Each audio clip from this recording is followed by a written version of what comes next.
Bonjour chers internautes, c'est Il Pastore pour une déclaration œcuménique, un rapport de discussion bilatérale entre l'Église adventiste du septième jour et la Fédération luthérienne mondiale.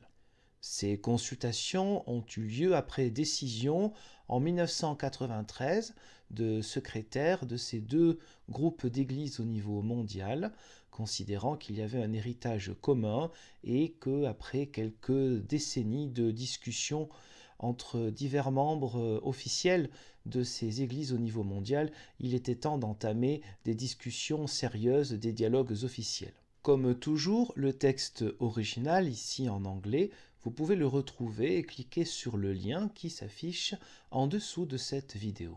Parmi les thèmes fondamentaux qui ont été abordés entre les deux églises, bien sûr la justification par la foi, c'est le premier point. Chacun, reprenant de textes importants selon sa propre tradition, reconnaît que nous sommes sauvés par la foi en Jésus-Christ, que ce soit dans la Confession d'Augsbourg 1530 pour la Fédération luthérienne mondiale ou les croyances fondamentales de l'Église adventiste du septième jour. C'est le 10e point. Autant les luthériens que les adventistes se réfèrent à la lettre de Paul aux Romains, particulièrement au chapitre 3, comme un enseignement fondamental pour les deux églises. Bien sûr, il y a toujours, et c'est ce que l'on découvre dans les dialogues œcuméniques, quelles que soient les églises, des différences qui ne sont pas forcément des différences frontales, mais d'accentuation les uns sur telle thématique ou telle manière de vivre sa foi et les autres sur telle autre. Mais le fond commun est exactement le même. Il est clair que pour les luthériens, la justification par la foi seule est le critère central, alors que pour les adventistes, c'est fondamental, mais ce n'est pas le critère à partir duquel le reste pourra être développé dans sa propre théologie. La justification est plus comprise comme l'expérience du salut dans la vie quotidienne du chrétien. Pour ce qui est des bonnes œuvres, elles sont donc les conséquences de notre salut par la foi. Elles sont bien sûr très importantes comme le fruit de la foi et du salut accepté et vécu dans ce monde, des deux côtés. Les adventistes appellent ces œuvres la preuve, l'évidence, la preuve de notre amour pour le Seigneur, et les luthériens parlent traditionnellement de la nouvelle obéissance. C'est-à-dire que désormais, en Christ, les commandements, nous voulons les pratiquer aussi, mais pas avec la peur. Désormais, les commandements, on les pratique dans la joie. Cette nouvelle obéissance, c'est dans la joie d'un salut qui nous est déjà acquis, pas par nos œuvres. Donc justement, on va essayer de faire des bonnes œuvres en conséquence de la foi. Évidemment, le vocabulaire qui est différent ne correspond pas seulement à une théologie qui serait plus ou moins accentuée d'un côté ou de l'autre, mais aussi à la géographie et à l'histoire.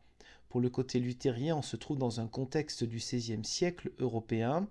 Pour le côté adventiste, on se trouve sur le XIXe siècle aux États-Unis d'Amérique. Donc ce n'est évidemment pas exactement le même contexte de naissance, entre guillemets, de ces deux églises-là. D'où l'explication en grande partie de diverses thématiques. Cela se voit par exemple un peu plus loin dans le document. Les luthériens tendent à comprendre la nouvelle vie, la vie de régénération en Christ, essentiellement comme la réception du Saint-Esprit dans la parole et les sacrements de l'Église, à la suite de l'exposition de Luther, de l'explication de Luther du symbole des apôtres dans son grand catéchisme, donc 1529. Donc on a un vocabulaire qui correspond plus au XVIe siècle. Pour les adventistes, on parle de nouvelle naissance, qui est un vocabulaire qui correspondra plus au XIXe siècle, ce qu'on a appelé les réveils au sein du protestantisme européen et états-unien. Un peu plus loin, la question de la loi.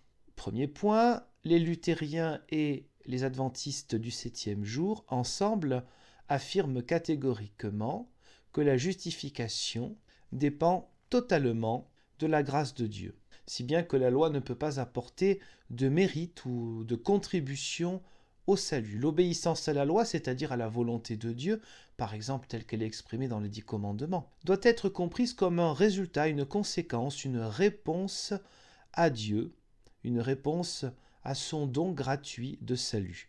Il y a sur ce point-là un accord total complet entre luthériens et adventistes du septième jour. Les luthériens et les adventistes du septième jour, c'est le point numéro 2, reconnaissent l'importance des 10 commandements, mais les interprétations de la loi diffèrent dans chaque communion. C'est là où nous verrons les pratiques différentes. La plus célèbre, c'est le fait que le sabbat, le jour de repos, soit le samedi chez les adventistes du septième jour. Un peu plus loin, pour les luthériens, la loi est un mot qui peut avoir une référence un peu négative en différence avec la grâce. Vous savez que dans la théologie luthérienne, on parle de la loi et de l'évangile, c'est-à-dire que dans toutes les écritures, il y a l'évangile, la bonne nouvelle du salut, et dans toute l'écriture, il y a un côté loi, volonté de Dieu. Et le luthéranisme est très vigilant, si ce n'est méfiant, sur la compréhension de la loi comme un guide pour la vie chrétienne. Ça ne signifie pas que le luthéranisme rejette évidemment la loi et les 10 commandements, Tout en affirmant la validité, le contenu des 10 commandements et la nécessité de la nouvelle obéissance pour les chrétiens, les luthériens, en même temps aussi, veulent affirmer la liberté chrétienne. Ils voient la loi dans le contexte de loi et évangile, dans le but de protéger la justification par la seule grâce et la seule foi. C'est-à-dire toujours faire attention à ce qu'on ne retombe pas dans le côté négatif de toute religion, c'est-à-dire de considérer que par mes propres œuvres, ma pratique, mes sacrifices, mes dons, etc., je peux mériter quelque chose de la part de Dieu.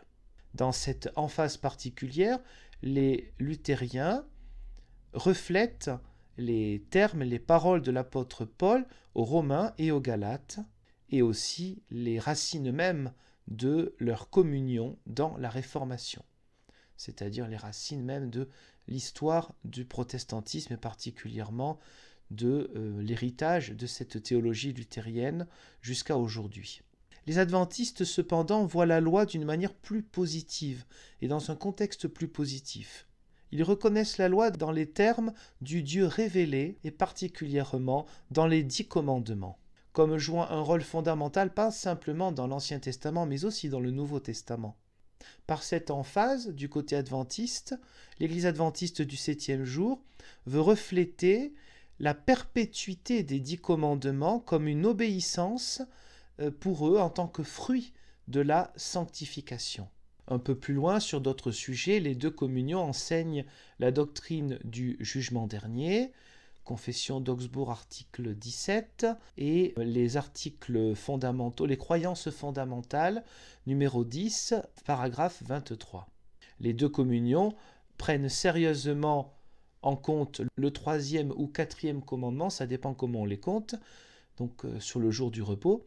Cependant, les conclusions pratiques diffèrent sur ce commandement. Les luthériens conservent, dans la suite de la pratique traditionnelle de l'Église chrétienne, le jour du dimanche, c'est-à-dire le jour de la résurrection, le premier jour de la semaine. Pour les luthériens, le dimanche correspond au jour de sabbat, au jour de repos. Les adventistes voient le sabbat comme une partie essentielle du dessein divin dans la création. Le 3e ou 4e commandement, comme on le compte, du décalogue, ramène les êtres humains à cette réalité, en les guidant dans cette observance comme un élément vital de l'expression du Dieu créateur et rédempteur. Pour les adventistes, conserver le sabbat n'est pas bien sûr une œuvre méritoire ou une pratique qui les placerait en dehors ou à part des autres chrétiens du peuple de Dieu, mais c'est plutôt l'acceptation reconnaissante du don divin. Bien sûr, les adventistes ne prétendent pas que ceux qui font comme eux seuls seront sauvés. Ils ont conscience que les luthériens, dans leur observation du dimanche, font référence eux aussi à des arguments bibliques, tout autant que de la tradition chrétienne ancienne. Cependant, ils tiennent que leur propre pratique est fondée sur les Saintes Écritures, autant l'Ancien que le Nouveau Testament. Les adventistes, néanmoins, reconnaissent que de grands serviteurs de Dieu ont sincèrement gardé le dimanche dans l'honneur de la résurrection du Seigneur à travers toute l'histoire du christianisme. Pour les luthériens, cette pratique du dimanche comme jour du Seigneur est basée sur l'enseignement de l'apôtre Paul sur le rôle de la loi dans la vie des chrétiens qui n'étaient pas d'origine juive. En Christ, les chrétiens ne sont plus sous la loi de la même manière que les juifs, et la loi doit être vue dans la perspective chrétienne de la liberté. Paul s'oppose à tout ce qui voudrait imposer la loi juive sur les chrétiens qui n'étaient pas d'origine juive. Et c'est ainsi cette feuille de route de l'apôtre Paul qui a influencé la compréhension du 3e ou 4e commandement au moment de la Réformation, et déjà depuis l'Église ancienne. Donc chacun est invité à écouter la position de l'autre et à y trouver quelque chose de fort et aussi quelque part de biblique. Le côté luthérien avec sa vision du dimanche, c'est la résurrection qui est mise en avant, et d'un autre côté, l'acceptation de l'apôtre Paul des chrétiens juifs qui voulaient garder la loi appelle aussi les luthériens à respecter le point de vue adventiste. Grand 2, l'écriture et l'autorité dans l'Église. Alors que les luthériens et les adventistes affirment ensemble l'écriture comme le fondement de toute autorité, leur approche respective de l'écriture diffère sur des aspects significatifs. Pour les luthériens, l'Évangile compris en tant que justification imméritée est le centre organique de l'écriture.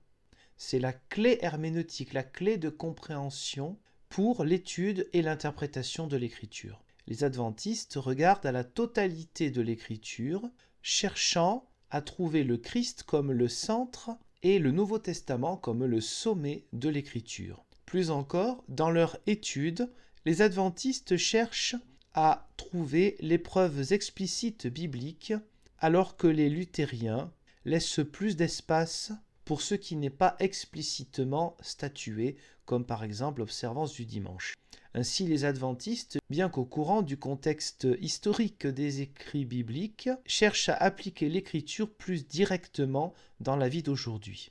Les luthériens, de leur côté, tendent à reprendre des passages spécifiques, les considérant comme le message total de l'écriture, et ainsi donnent une attention particulière aux conditions différentes du monde d'aujourd'hui.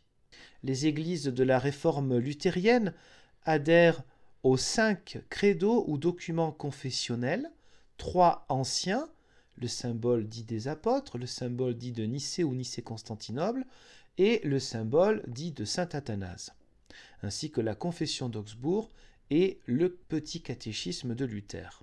Les credos apostoliques et de Nicée ont une place naturelle évidente dans la liturgie des églises luthériennes. Le petit catéchisme de Luther est utilisé en général dans l'éducation chrétienne, l'instruction, et la confession d'Augsbourg comme un rôle prépondérant pour l'enseignement et l'orientation théologique. Les adventistes affirment les contenus bibliques des anciens credos et leurs croyances fondamentales confessent explicitement la croyance dans la Trinité.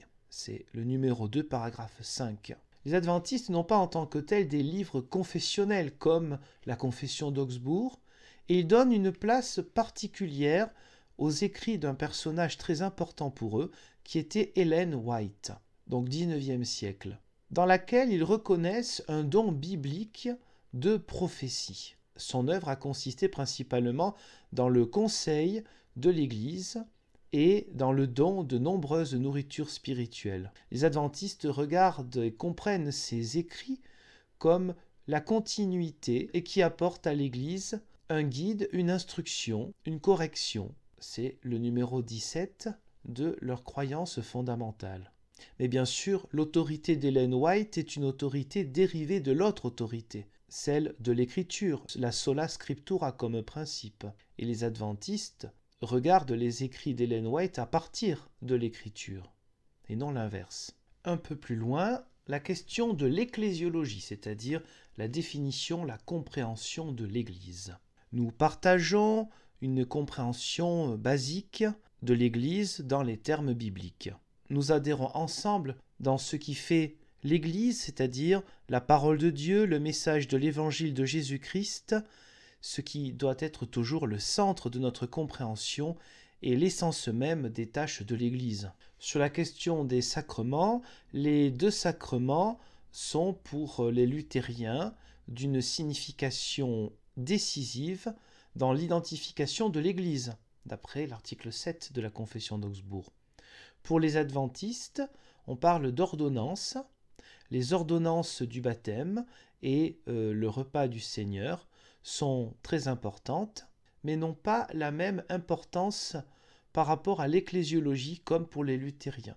Pour les luthériens, ce n'est pas une option. L'Église, c'est là où l'Évangile est purement prêché et les sacrements droitement administrés. S'il n'y a pas de sacrement, eh bien, il n'y a pas d'Église. Je reprends. Cela ne signifie pas cependant que les adventistes sous-estimeraient le rôle du baptême et du repas du Seigneur en tant que tel. Dans leurs croyances fondamentales, les articles sur ces deux ordonnances, c'est-à-dire les articles 14 et 15 de leurs croyances fondamentales, suivent immédiatement les articles sur l'Église, articles 11 à 13. En tant que partie du christianisme protestant, les adventistes reflètent de nombreux aspects de la théologie de la Réforme concernant le baptême et le repas du Seigneur. Un peu plus loin, alors que les luthériens suivent la pratique de la majorité des églises pour ce qui concerne le baptême des enfants, les adventistes ont adhéré très clairement au baptême des croyants par immersion. Nos différences théologiques au sujet du baptême sont les mêmes que dans les dialogues interconfessionnels entre différentes églises chrétiennes de tradition baptiste. Par exemple, les discussions, les dialogues entre baptistes et luthériens. Ce sont les mêmes différences que l'on trouve entre adventistes et luthériens. Aujourd'hui, nous réalisons qu'à la fois le baptême d'enfants et le baptême de croyants ont d'anciennes racines et sont des traditions reçues au sein de la plupart des églises chrétiennes, autant le baptême d'enfants que le baptême d'adultes. Les luthériens admettent qu'il n'y a pas de référence claire au baptême d'enfants dans le Nouveau Testament, et les adventistes n'acceptent pas le baptême d'enfants. Cependant, ils ont conscience que c'est une pratique très ancienne et très répandue dans le christianisme. Les écrits confessionnels luthériens, notamment la Confession d'Augsbourg, condamnaient à l'époque les pratiques dites anabaptistes. C'était un mot qui signifiait les rebaptiseurs.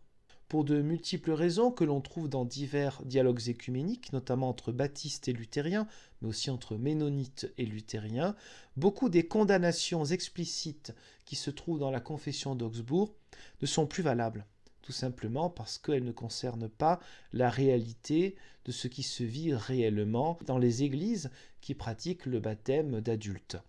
Et d'ailleurs, le dialogue entre ménonites et luthériens a montré que même à l'époque, ce n'était pas valable pour une raison simple, c'est que la communication, comme toujours, n'était pas très bonne et qu'il semble que, même involontairement, une partie des réformateurs proches de Luther et Luther lui-même avaient des informations soit erronées, soit partielles sur ce qui se vivait dans les mouvements dits anabaptistes. Autrement dit, ils pouvaient penser que ce qui se vivait dans une toute petite communauté anabaptiste, c'était la même doctrine pour tous les anabaptistes, ce qui était faux. Donc, autant à l'époque qu'aujourd'hui, les condamnations de la Confession d'Augsbourg sont caduques. Donc bien sûr, les adventistes n'existaient pas à cette époque-là, au XVIe siècle, mais étant donné qu'il y a une condamnation de groupes chrétiens qui baptisent les adultes et qui refusent le baptême d'enfants, on pourrait penser que ces condamnations se répercutent sur toute église qui baptise les adultes et pas les enfants, donc les adventistes eux-mêmes, mais les dialogues écuméniques divers et variés ont montré que ces condamnations ne comptent plus aujourd'hui et que le dialogue sincère, honnête, peut se développer au maximum entre les églises qui baptisent les enfants et celles qui ne le font pas. Concernant le repas du Seigneur, tout autant les adventistes que les luthériens parlent de la présence du Christ à la table de communion, alors que les luthériens insistent sur la présence réelle et corporelle. Les adventistes parlent en termes plus spirituels d'une présence et d'une expérience du Christ, s'approchant ainsi de certaines compréhensions de la terminologie calviniste. Nous sommes d'accord sur le fait que le repas du Seigneur contient une dimension spirituelle forte que les luthériens comprennent comme une parole visible et un mystère. Pour les adventistes, le repas du Seigneur est précédé par le lavement des pieds, comme une compréhension, une expression de la préparation. Dans l'Église luthérienne, le repas du Seigneur est, lui, la plupart du temps précédé par une confession des péchés et l'absolution.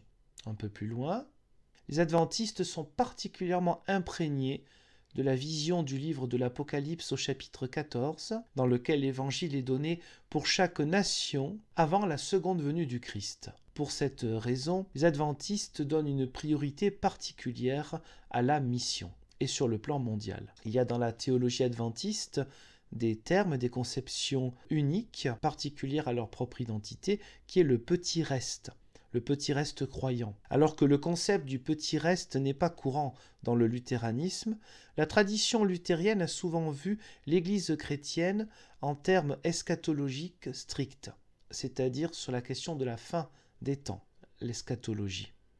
C'est-à-dire que l'Église est déjà à la fin. Mais la fin, ça ne veut pas dire d'avoir peur. Hein. Dans le piétisme luthérien, donc ça c'est à partir du XVIIIe siècle, il y a eu cette pensée qu'une petite partie de l'Église restait fidèle, les croyants. Certains fidèles de ce mouvement-là se considéraient comme les derniers croyants. Partie numéro 3, eschatologie, justement, sur la question de la fin des temps. Le terme adventiste n'est pas là pour rien, hein, c'est advent, avènement. Il est bien centré sur le retour du Christ. Pour le croyant en Jésus, l'eschatologie connaît à la fois une dimension présente et future. La personne qui est justifiée par la grâce seule, à travers la foi seule, est déjà passée de la mort à la vie, Colossiens 3, 3, et se tient déjà avec le Christ dans les lieux célestes, Éphésiens 2, 6. Celui qui est justifié est une nouvelle création, de Corinthiens 5, 17. Un enfant de Dieu, 1 Jean 3, 1 et 2, qui ne peut plus vivre dans la terreur ou l'incertitude devant Dieu. Cependant, le chrétien vit entre deux temps, déjà dans les derniers jours, référence à Hébreux 1 et 2, qui ont commencé avec la première venue de Jésus, et d'un autre côté, il attend la consommation de toutes choses, lorsque le Christ sera tout en tous. Ainsi, les adventistes et les luthériens n'affirment pas simplement ou seulement la réalité présente de la justification, mais aussi l'espérance de la seconde venue du Christ dans la gloire. Cette espérance bénie, référence à Tite 2, verset 13, est reflétée dans le nom même de adventiste et est partagée par les luthériens qui vivent aussi cette attente du dernier jour. Plus loin, alors que les deux communions ecclésiales, les adventistes du septième jour, les églises luthériennes, croient que l'histoire est tournée vers la consommation des siècles et que l'Écriture prépare les chrétiens pour les événements à venir, les adventistes donnent une emphase plus forte, plus importante à ces faits. 5 articles se centrent sur l'eschatologie, les numéros 23, 24, 25, 26 et 27, alors que les déclarations confessionnelles du luthéranisme disent peu de choses à ce sujet, en reprenant ce qui est affirmé dans les credos anciens. Les luthériens ont traditionnellement été très précautionneux sur leur interprétation de la littérature apocalyptique, c'est-à-dire littérature de dévoilement. Plutôt que lire le livre de l'Apocalypse, la Révélation, comme prédiction ou des événements historiques spécifiques qui apparaîtraient plus tard après l'écriture de ce livre, ils tendent à lire dans ces références ou événements ce qui est une critique significative à l'époque de la première Église, c'est-à-dire la critique de l'Empire romain qui était une véritable dictature et qui persécutait notamment les chrétiens. Les adventistes, cependant, voient la littérature apocalyptique biblique comme ayant une signification d'éléments à venir. Les livres de Daniel et de l'Apocalypse ont joué et continuent de jouer un rôle majeur dans leur propre interprétation. Un peu plus loin, l'intérêt des adventistes pour ce qui est de dévoilement apocalyptique c'est pas forcément des choses affreuses, ont laissé un enseignement eschatologique bien spécifique. Il y a eu une interprétation dans leur passé sur une année particulière, 1844, comme un temps nouveau dans l'histoire. Et cette interprétation était fondée sur les études de Daniel, Hébreux et d'autres textes bibliques. Alors que les luthériens affirment la christologie qui dépeint Jésus comme grand prêtre, Hébreux 7 à 9. Il ne trouve pas de base biblique pour une doctrine qui indiquerait que ce grand prêtre a commencé une nouvelle phase de son ministère dans une période spécifique de l'histoire récente. Cependant, ils reconnaissent que les adventistes en appellent, eux, à des preuves bibliques et théologiques. Deux autres enseignements adventistes concernent les symboles de Babylone, que l'on trouve dans l'Apocalypse, et la marque de la bête. Les adventistes croient que Babylone, comme elle est utilisée dans le livre de l'Apocalypse, représente une apostasie, c'est-à-dire la perte de la foi, qui se manifeste pendant l'ère chrétienne et qui culminera dans l'apostasie à la fin des temps dans le monde chrétien. Et alors, une alliance politique et religieuse se formera et engendrera une grande persécution. Apocalypse 13, versets 15 à 17. Les adventistes ont historiquement identifié la marque de la bête avec le futur, sur un plan mondial, d'un gouvernement oppressif et cherchant à imposer l'observance du dimanche à la fin du temps. Ils ne croient pas, aujourd'hui, que l'observance du dimanche constitue la marque de la bête ou que ceux qui observent le dimanche auraient spécifiquement la marque de la bête. Il y a eu quelques changements. Je vous remercie pour le visionnage de cette vidéo. Peut-être cela vous donnera envie d'en savoir plus sur le luthéranisme et sur les adventistes du 7e jour. Vous avez quelques liens en dessous de cette vidéo vers les églises. Au revoir.